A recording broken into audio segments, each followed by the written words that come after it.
This is NDTV. And you're watching NDTV Prime. In association with Micromax. Nothing like anything.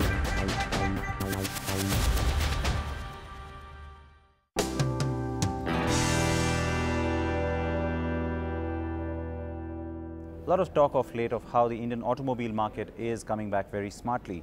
It's not just volumes in terms of sales that are going up, but it's the overall potential and outlook that's a lot more positive. Sentiment all around also seeming to come back very smartly. And within that, you also get lots of new car launches. We are coming to you from one of those new car launches, one that's been fairly anticipated the last few months. Honda's Mobilio, which is the 7-seater MPV from the company, was shown at the Auto Expo and has now been launched, fairly competitively priced as well. That and a lot more happening at Honda is what I want to talk about with our guest today, the President and CEO of Honda Motor India, and that of course is Mr. Hironori Kanayama. Good to see you. Good to see you, and welcome here to our unveiling today. Thank you so much. The cars are behind us and they're shiny and nice, and congrats again to you and your team. The space itself, it's not a space that Honda has been in the past, but it seems to be one of the segments over the past few months that holds more promise than maybe the rest of the overall market. Honda clearly agrees. Yeah. We have launched today first Honda's MPV that we call mid-size, spacious and stylish MPV.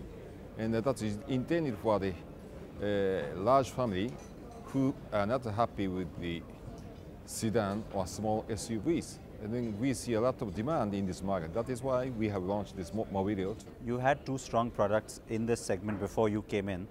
One, of course, has been the benchmark setting Innova from Toyota, which is a slightly larger vehicle, also seen more as a fleet vehicle than a family vehicle now by many. And the other end, of course, is the Maruti Suzuki Ertiga, both Japanese rivals. But the Ertiga seen more as a slightly more frugal offering, not very premium. Was it intentional to try and target the space between these two?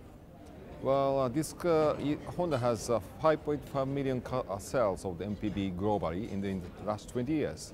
And all the such elements of the Honda's technology has been incorporated in this model.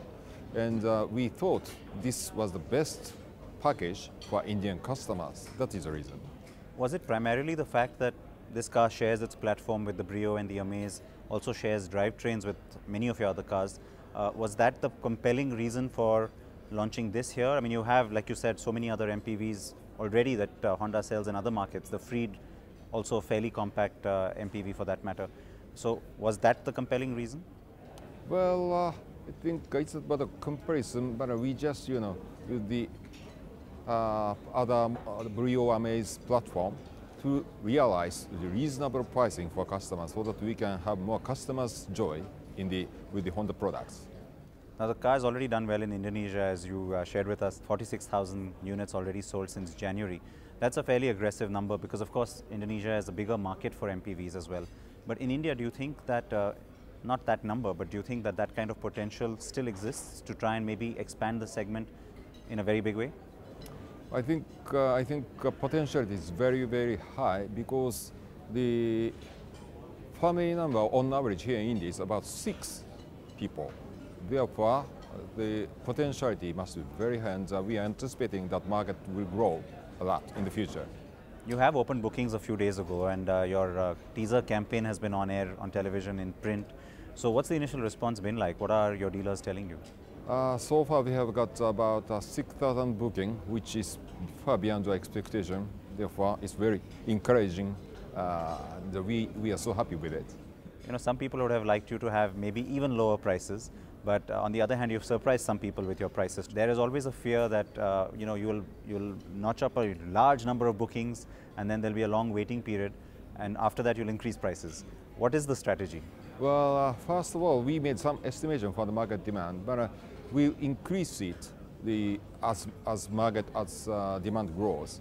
And besides, we have started production in the Tapukara second plant. Then we have some more room to produce more. So in that sense, I don't think there's too much worry about a long time waiting period. Do you have a particular strategy when it comes to the model portfolio in terms of how you will divide the production between the two plants?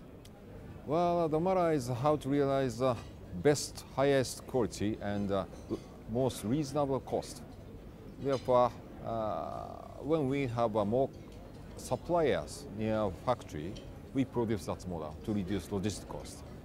But currently, what is the breakup? I mean, what cars are coming out of Tapukara? What cars are coming out of Greater Noida? We produce the Mobilio in GNU first plant, and we are currently producing Amaze in the Tapukara plant.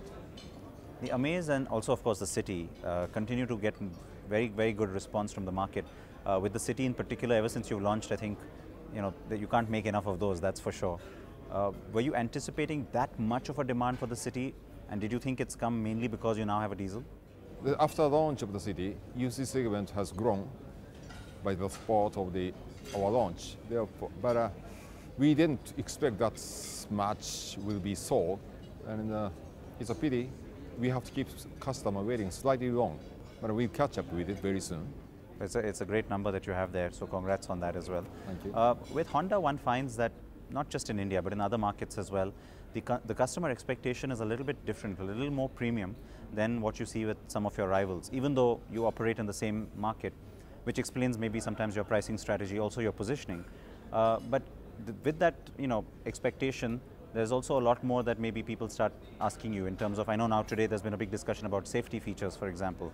How do you address that for a market like India, which is constantly evolving? Well, I think what we are aiming at is to be the most trusted company in India. That means customer can rely on us, and to do so, first of all, we have to supply the highest quality products, and in addition to that, we are confident about the high quality of our after-sales service. Then the customer will support us instead of just not because of products.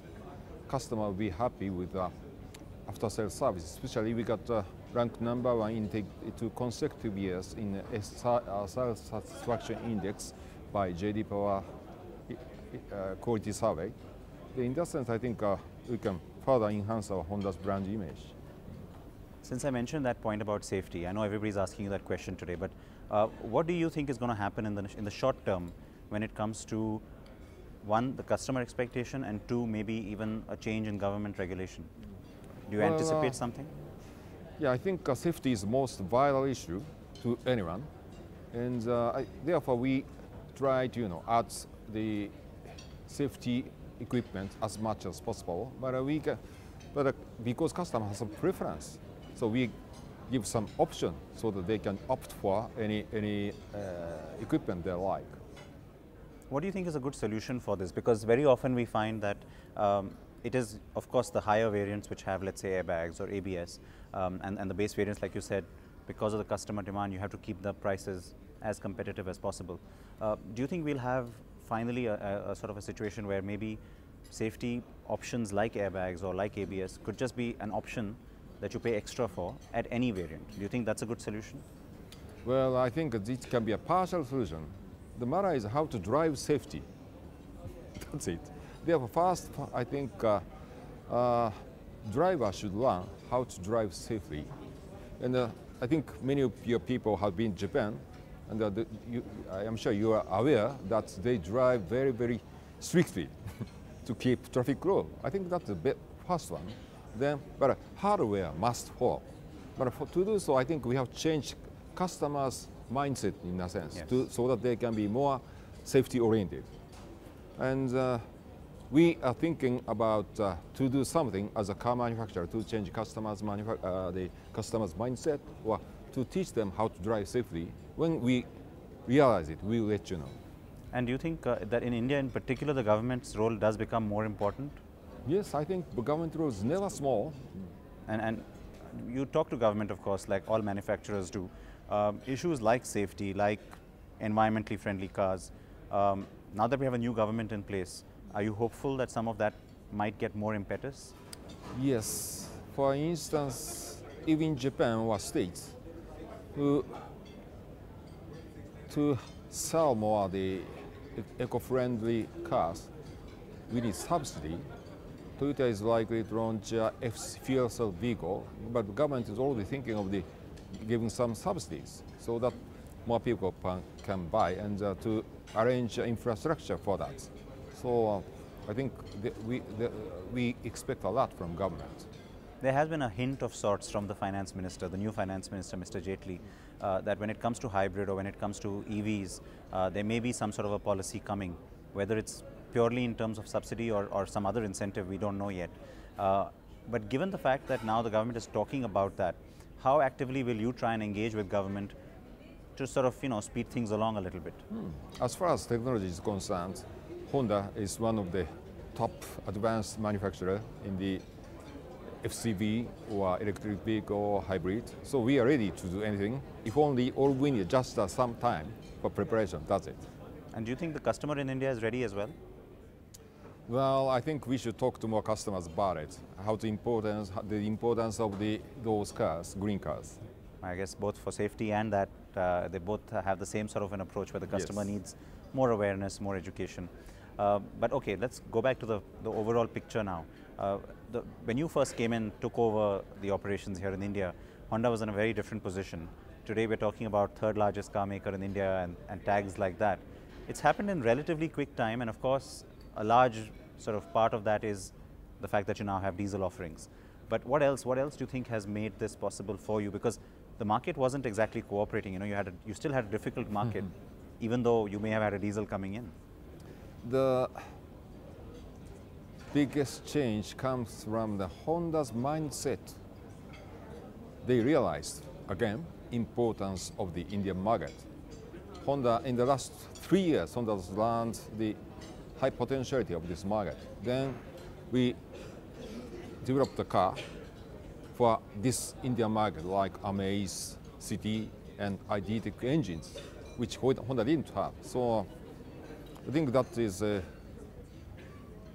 strongest driving force to brought up this status at present. So it's a change from within as well as what the customer has seen from outside.